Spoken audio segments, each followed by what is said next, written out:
story now. Professor Richard Calland has withdrawn from the Section 89 Inquiry's independent panel.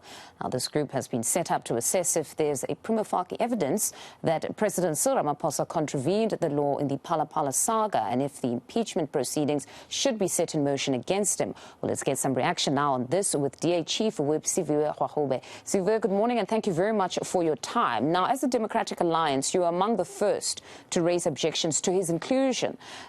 He has since withdrawn, so your reaction to this? Good morning, Fundo, and good morning to your viewers. Siviwe, I think you are muted. Please unmute. I am unmuted. Yes, now we can hear you, yes. Can you please just give us your reaction to the professor's withdrawal?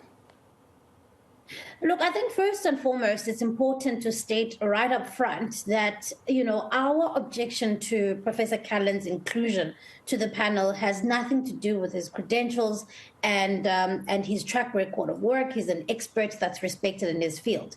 But our view was that an inclusion of somebody who has made political pronouncements, who has stepped into the political fray and made pronouncements whether for or against the president, is somebody who's going to threaten the integrity of the process. And so we do welcome the fact that he has withdrawn or he has been excluded from the process.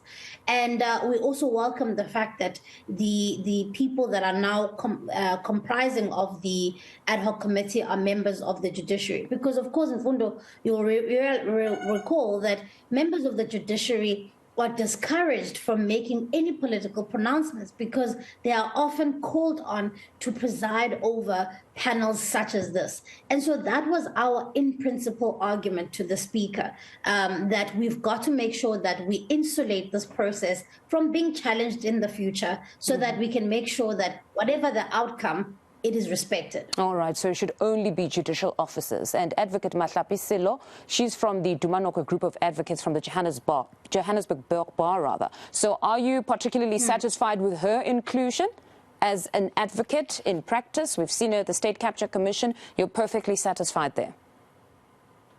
Look, for us, ultimately, the decision is of the Speaker to make because the rules don't in any way give us any room for us to choose who she's chosen. But on the Professor Calland, we had an in-principle objection to. And so, look, we are prepared. The process must go on now, and we accept the composition that she has put together. And we look forward to the panel starting its work. And of course, I'm going to look at this very closely. Do you have a sense of when exactly the panel will start its work? Look, now that obviously there has been some delays, and now because of these objections, now that the panel has been put together, my assumption is that shortly we should be receiving the terms of reference from the Speaker in terms of what they're going to be particularly looking at. And remember, they'll have 30 days to look at the evidence before them and make a recommendation to the National Assembly as to whether or not an impeachment inquiry should be put together against the president. So they're not going to be making a decision on whether or not to impeach him, because that is the preview of the National Assembly, but they'll be looking at whether there's evidence that he has broken the law. And then to developments from yesterday, your call for an ad hoc committee to probe the Phala matter. It seems that that one was blocked. I know you hold the view that Parliament is not moving on this particular matter. You actually felt that members were in fact conflating Section 89, that impeachment process, and the committee probe that you're requesting, perhaps for the benefit of our audience. Can you just unpack it for us so people don't assume that these are or this would be the same process, or you seeking to preempt other outcomes that we are waiting? Absolutely, and I think you've put it perfectly. The Section 89 inquiry, which is what this panel we've been talking about will look at the president's involvement in the Phala matter.